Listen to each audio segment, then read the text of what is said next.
Hi, I'm Pam Blizzard from Recovered Peace. And I'm Lyschel Burket with Hope Redefined. And I'm Bonny Burns of Strong Wives. We're so glad you're joining us. Welcome to another episode of Hope for Wives. Today we're going to do things a little differently. We have reached into our mailbag and have pulled out listener questions. And I'm just going to jump right in. Our first listener asks, can you give examples of boundaries and of consequences when those boundaries are broken? I'd love to hear some examples because I'm struggling in this area. Very common question because boundaries are so foreign to us because when you get married, you take those vows and those are the boundaries. And so you don't think about that you're going to have to enforce anything around those limits and those agreements. Let's talk about some of the common boundary violations that we have. Let's start with the first most obvious one. You found out that your husband is watching pornography. That's probably the most common boundary violation. Let's talk about consequences. So there are natural consequences. Could be a range of things. First, you feel shock. That's a natural consequence. There may be other consequences besides your feelings that may, certain things may start to make sense. Like, I've noticed that my husband's been very withdrawn lately or isolated, not very present in conversations. He seems to be distracted, or maybe he has a shorter temper than he used to. So those are some of the natural consequences that are a result of him watching pornography too. So a consequence doesn't have to be punishment. Like when we give our kids a consequence for slamming the door, what we want to also think about is enforcing a boundary. The purpose of the boundary for you is to keep you safe. It's not to make somebody else change their behavior. The primary purpose of that boundary is to give you safety, a sense of peace and serenity and clarity, a place where you can go and you can begin to heal the boundary violation that happened, the wounding that happened to you. I guess we could call that a consequence too. So, a natural, a consequence is going to be, I'm going to go and enforce a boundary. The enforcement is the consequence. If I found my husband watching porn, I would be devastated. I would be shocked. I'd be hurt. I'd be confused. And I use nonviolent communication, which is what I use with all my boundaries and how I teach people to communicate their boundaries in a way that isn't threatening or blaming, that keeps it very focused on you. And I say, when you watch pornography, I feel shocked, hurt, confused, angry, scared, and I am going to withdraw. I'm going to take some time away from you because I need some space to heal what's happened in my heart. And I'm not going to be able to spend time with you until you make a repair. Making a repair is acknowledging what's happened and saying, I'm sorry, or I apologize, or showing remorse, taking full responsibility without saying, yes, I used porn and I'm sorry, but I was overtired, but I was really stressed, but you were really busy with the kids. There are no buts or blaming anybody else in that repair. Harriet Lerner has a really good book, Why Won't You Apologize? And she lays out in that book all the points that you have to hit to make a repair when there's a break in a relationship. Until he repairs that rift, I can't pretend like everything's wonderful and hunky-dory and loving and connected. I can't pretend. That may also include him deciding that he needs to talk to his therapist, talk to a sponsor, talk to a pastor, take it to his group. That might be another consequence that he gives himself if he relapses and watches porn. Pam, something you said really struck a chord with me, and that was about clarity. And my boundary making was confusing before I had true clarity about porn use, because I think we get a lot of mixed messages, especially as Christian women. Where does pornography land? Is it a sin? Is it divorce worthy? Well, I'm going to say yes, it is a sin because it is defiling the marriage bed. You're bringing a third party, even if it's digital, you're bringing a third party into the bedroom. And before I had this clarity and this confidence that spiritually this is defiling my marriage, boundaries were hard. But once I had that clarity, and I'm seeing this with my clients too, once they have clarity around their values, that I will not have a marriage that has anything less than 100% sexual integrity. And that means no pornography. So for an example I would give of boundaries would be if I were to catch him with pornography, my response is I will not accept anything less than 100% sexual integrity in my marriage. But because I cannot change you, I cannot make you do anything, I can only control my own behaviors. So my behaviors say that I will not be having sex with you until you are sober from pornography. That is not a sin to say you will not be having sex with him because he is not honoring his marriage vow at this point. Plus, you are within your rights to protect your own personhood. Marriage doesn't mean you get to be abused in the sexual arena.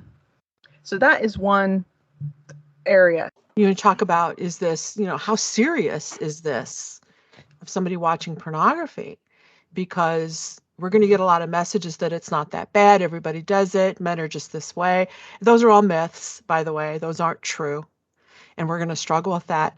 But I think there needs to be two different kinds of boundaries. One is a deal breaker.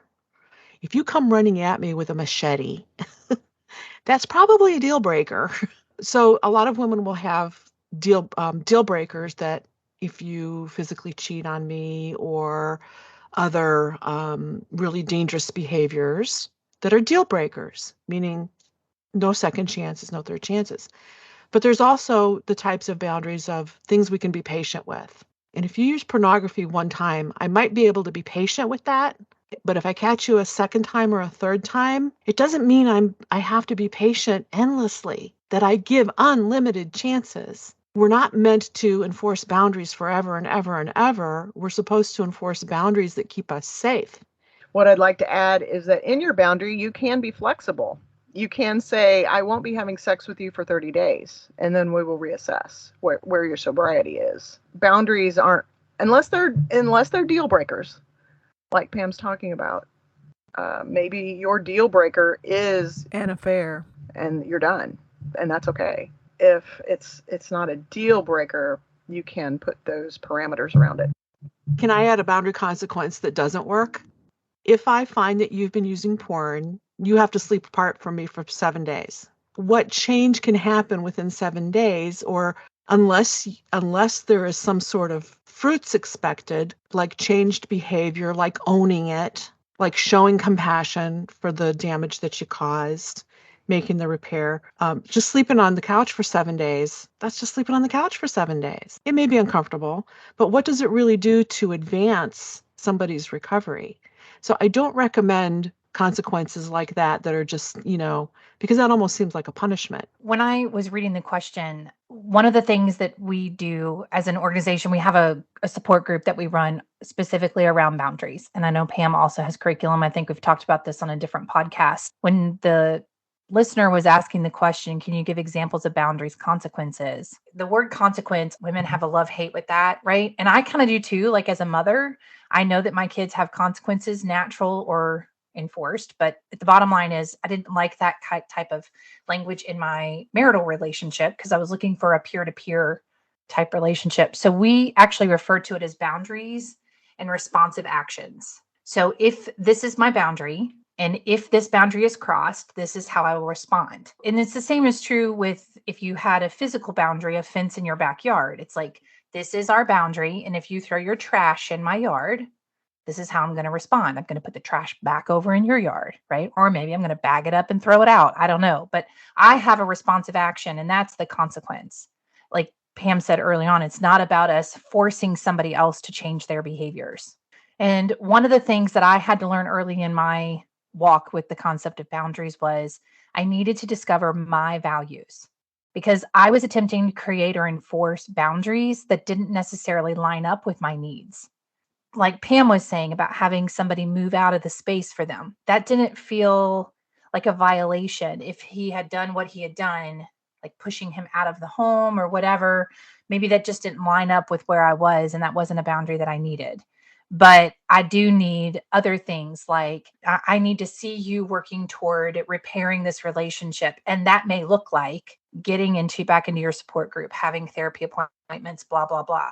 Now, those are things I'm asking of him, but that's not really consequence, right? Those are just asks in this dialogue. What we do in our group is we actually break them down into categories. And then there's this opportunity for you to start unpacking what boundaries would look like in various categories. Because you guys gave great examples of sexual boundaries, right? I will not engage in sex with you, or physical boundaries, but there's also emotional boundaries.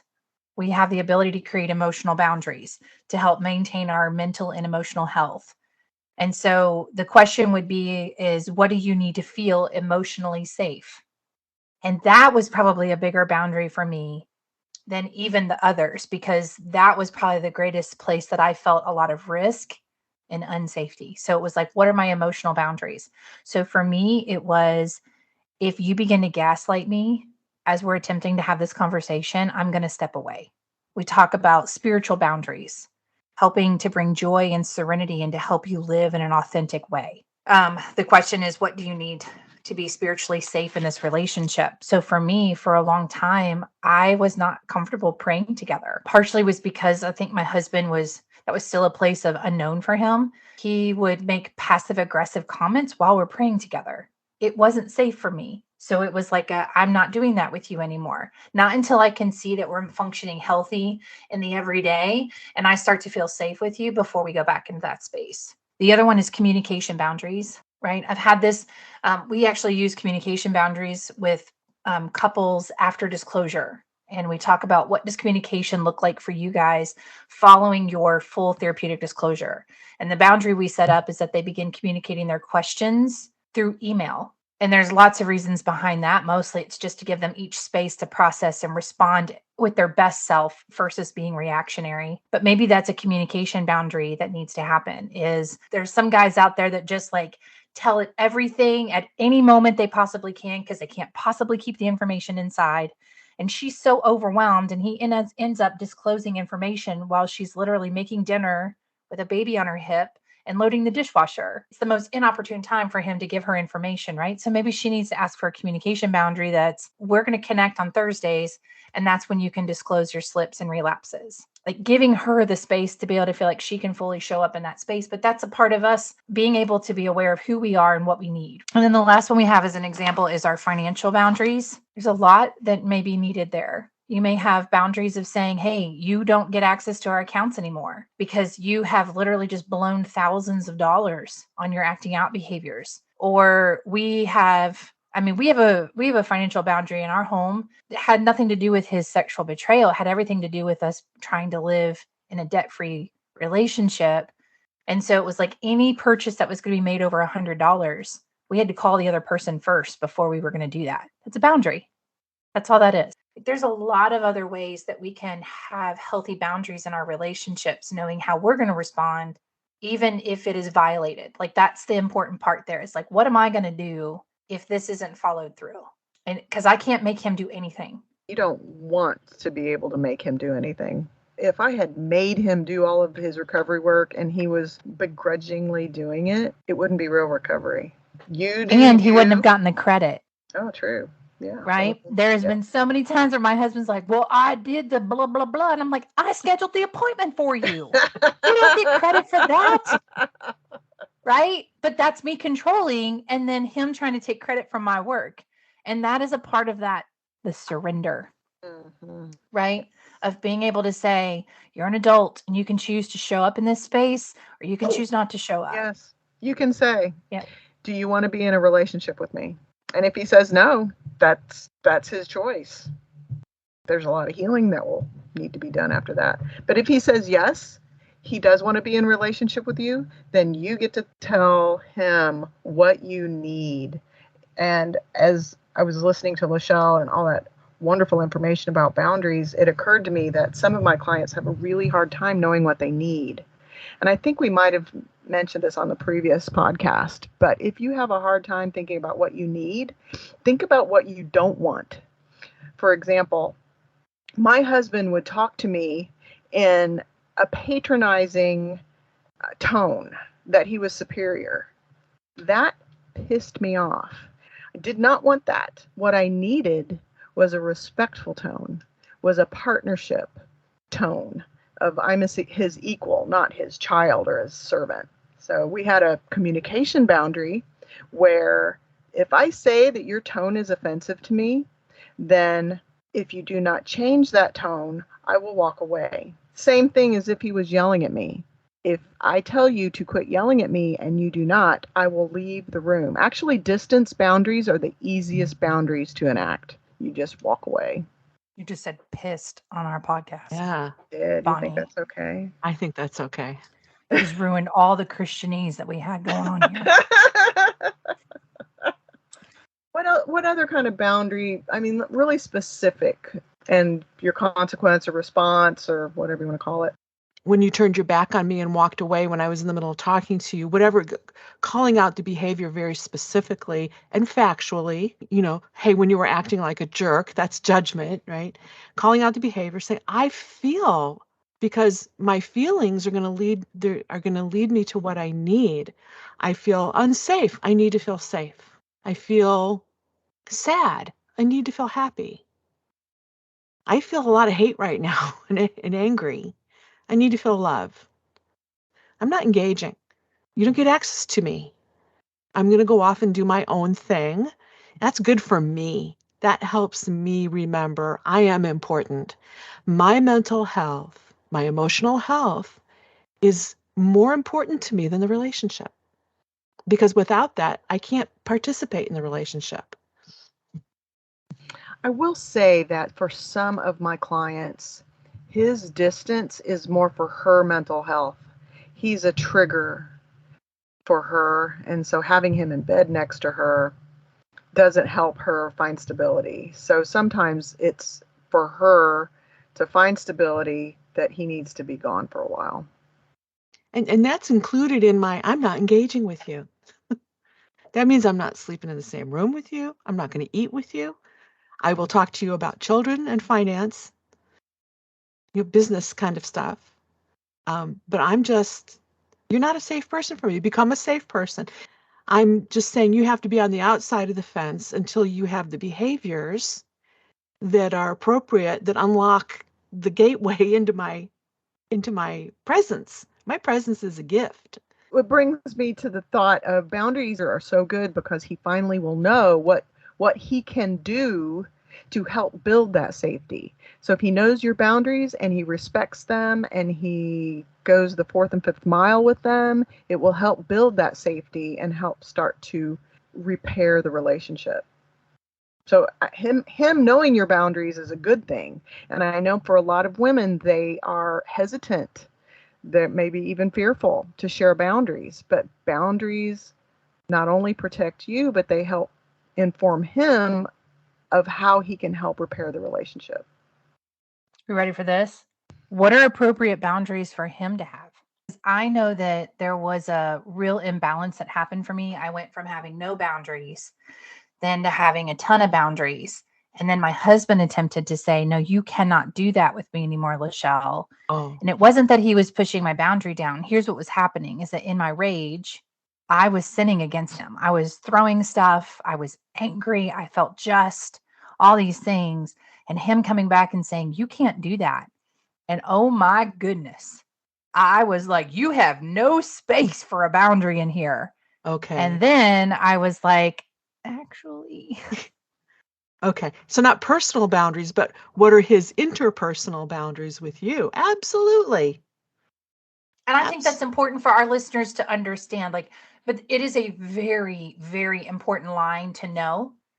And the unfortunate part is that oftentimes we will use information to manipulate the people we love, which is sad and hard. But I do think that it's important for us to know that one of our personal boundaries can be that we will exhibit self-control. right? Like I can exhibit self-control. I can still communicate. Now, self-control does not include crying. Like that doesn't mean you can't ever cry. That's not what I'm saying. But what my behavior was, which was going, to violence, that wasn't appropriate.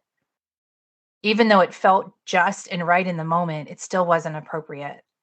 And so my husband's saying, no, you can't do that anymore. And if you do that, I'm leaving the room, which, as you can imagine, it triggered all senses of abandonment for me. Like, here I am being a hot mess, and now you're walking out on me. And how dare you? But that was a really hard place for us to come in understanding. So, because there's a balance between she needs to vent and he needs to hear the impact of his stuff on her. He needs to hear it outside of just the impact letter. And I really think that's part of her healing. So but I do hear you. You don't want to be in such a rage that you're dropping the F-bomb, you're calling him things, or throwing, you don't want to hit him. I think you can throw some pillows.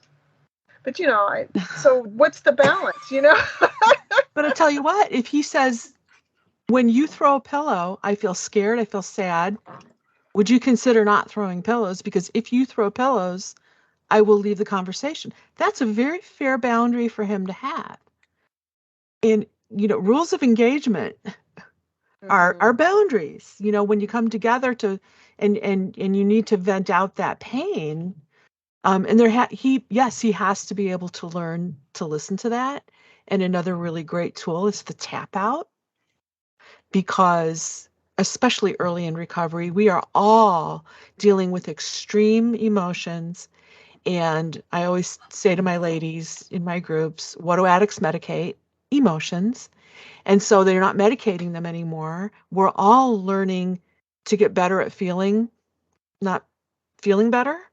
Having those conversations can set off your amygdala and overwhelm your brain and shut down the prefrontal cortex. And so it's very fair to agree to a tap out procedure where one person says, I'm just so overwhelmed.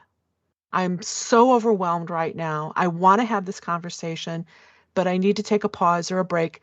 Let's come back to it. That's the key point that makes it not stonewalling. Let's come back to this in an hour.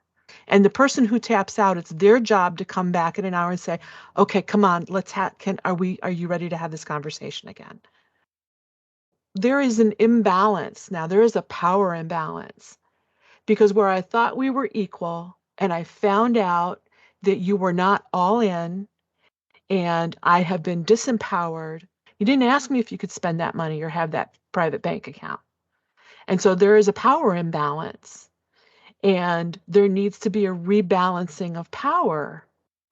We can have that and still allow him to have boundaries. We want him to have boundaries because that'll be good for his recovery.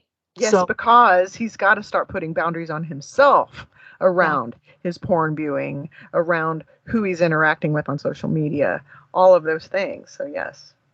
Dr. Stephanie Karn says in her book that addiction of boundary failures, something like that. So we're going to move on to our next question. And I'm just going to read what she's written here. So many women, when they experience D-Day, just kick the guy out. They're done. I don't think of myself as a woman who is so broken and abused that I just can't leave him.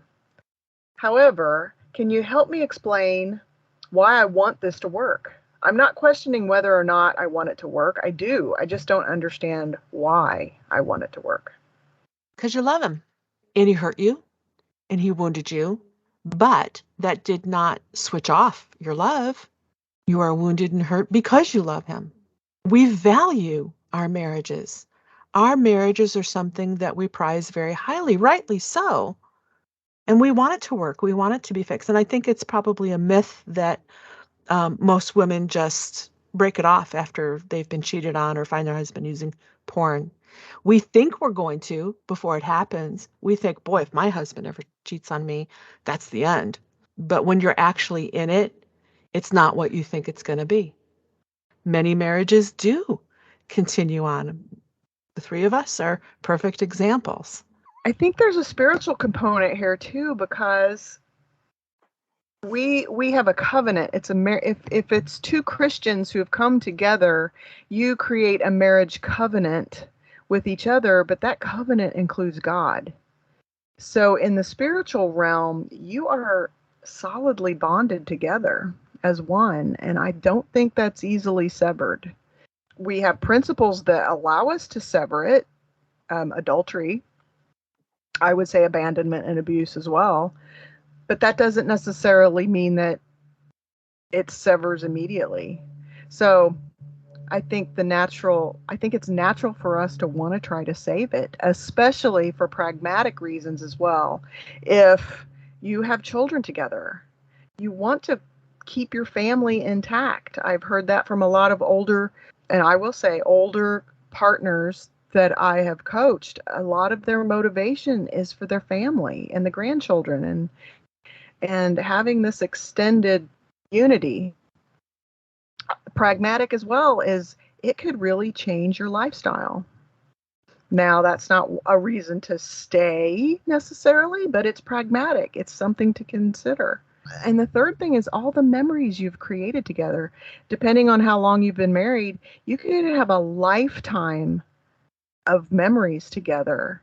And the thought of ending that and having to start over again, fresh, if you wanted another relationship, that is.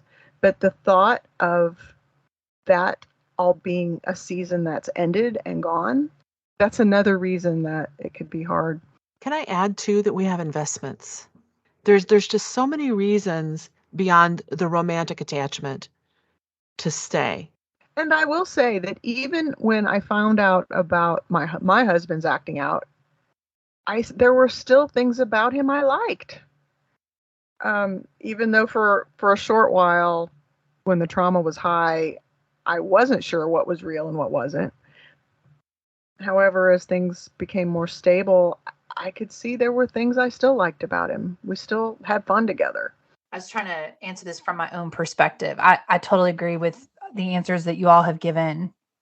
I think there was also a part of me that I felt like God had given me a vision or perspective of someone my husband was, but maybe not yet. And I was willing to fight for that.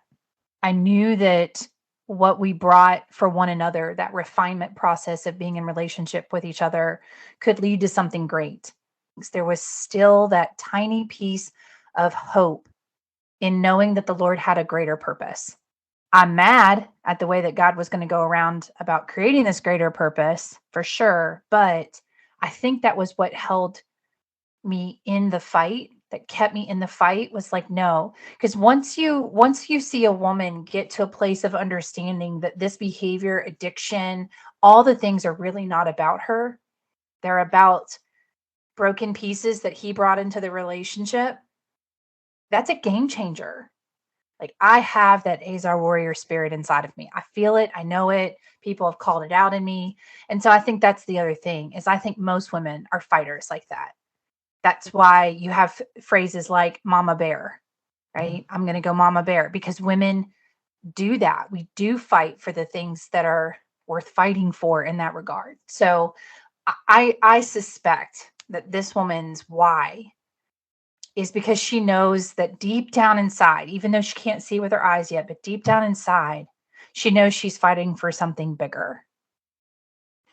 Can we speak, though, to the woman who does leave? Yes, we need to. Right? Yeah. Because the reality is that doesn't mean that she didn't have hope for something. Yeah. It didn't mean that she had. I'm going to tell you that I've walked with enough women in this journey that when they get to the point to say, I'm leaving, it is one of the most excruciating decisions they've had to make. And the phrase I will say to them often is, look, you are up against two hard decisions, because leaving is a hard choice and staying is a hard choice. Right? So there's no need for us to pass judgment off on a woman who does make that decision and choice. And I don't think our listener was passing judgment off, but I just want to make sure our listeners who are wrestling through this themselves and going, I'm ready to leave. I'm done fighting. I'm exhausted. Or he's resolved to this is who I am. You're going to have to get over it or get out. and she's sitting at that decision point. So I think it's important for us to make sure that listener understands that. Right. Absolutely. And wives, it's not a wife who's an Ezer. It's a woman. You don't have to be a wife to be an Ezer Kenegdo. The woman's identity in Genesis is an equal but opposite warrior of the man. So we're fighting this spiritual battle alongside our brothers, but it's not only a wife who is identified as that. It is women in general. So as she leaves that marriage, she can still be his Ezer as she's fighting for his, because I have some divorced clients who are still desperately praying for his redemption. So she's still fighting for him. She just can't be in relationship with him anymore. How can we leave our listeners with some hope today? I just want to say to every woman listening, you are the authority in your life.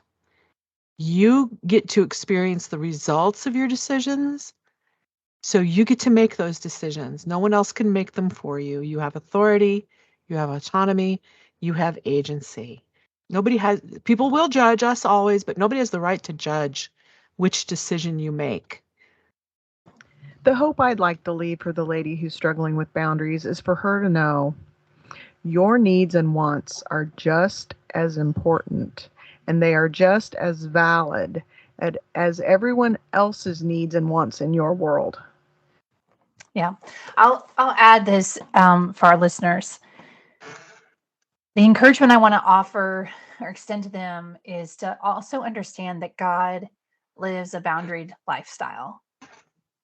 And that allows us to be able to move into this place with a little bit more confidence, I think, than sometimes we have when we don't realize that. The Trinity in and of itself is a boundaried relationship. Jesus walked out emotional boundaries consistently when engaging with Pharisees and others who were critics. This isn't a concept that what we're talking about is not like this new arriving of women rights and so on and so forth. Like, this is a legit need that has been going on since the beginning of time, is to have boundaries, because boundaries do create order, and he is a God of order. He is not a God of chaos. As you're trying to wrestle through this idea, seek out support where you can. We've mentioned them before, but I'll tell you that Townsend and Cloud, the Boundaries book, was such a huge resource for me to even address or understand this concept. I think the other book I'd recommend is Emotionally Healthy Relationships by Lyschel Burket. Both of those had a lot of valuable information for me to know how to move through relationships and begin to understand this concept. But they are good, and they are for good. They are not for destruction. Even though someone may say that they're for destruction, right? The people I set boundaries with would oftentimes say I was doing things to destroy something. Like, I didn't like my boundary, but that really wasn't truth. The truth is that I was working to find myself in a healthy way. Thank you for joining us today for another episode of Hope for Wives. We hope that we have been a bright spot on your healing journey. And if you have found us to be helpful and insightful, we would ask that you share us with a friend. Word of mouth is really the best way for a podcast to reach the audience it's intended for. Plus, if you are on iTunes and would be willing to give us a 5-star review or a good rating, we would greatly appreciate that. So join us again for another episode in 2 weeks. Bye.